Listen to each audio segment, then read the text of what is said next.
This is the Magavao ritual, a traditional thanksgiving to the spirits of the rice. It can only be performed by a Kadazan high priestess, and this is the last one she will ever carry out. Her talks with the spirits are physically exhausting. She's too old to perform them, and there is no one to take her place. Across Borneo, the story is the same. Traditional rituals, skills and customs are being lost as an older generation dies and their way of life with them. I'm visiting a local kindergarten with Rita Lazimbang of the Kadazan Language Foundation. She tells me of her fight to ensure that at least her people's language does not disappear through lack of use. With the foundation's support, Kadazan is now taught in schools around the state. The Kadazan language, that is the mother tongue heritage. They inherited from their parents, their grandparents, the ancestors. So it's their identity, so they need to learn or speak it themselves. Rita also takes me to the St. Anthony Primary School, where Flavia Gabrielle is teaching her class of 11-year-olds. I'm the one who teaches this class, the year 5 students. Hello. Since 1997, it's compulsory for children in Sabah to learn Kadazan for 3 years.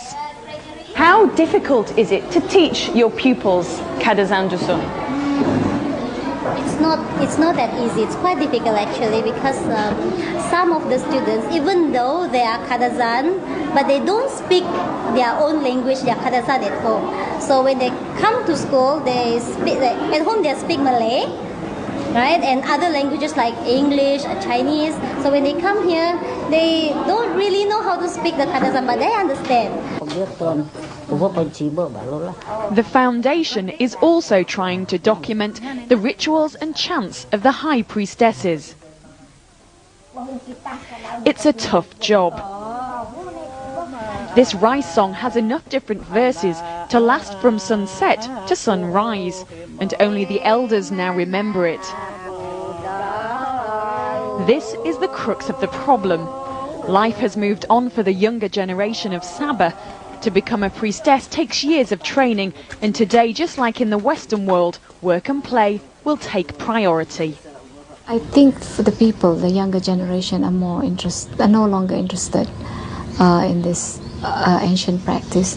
They're more towards going towards the modern ways. So this is a lot of time and effort and patience, and it requires for you to stay back in the village.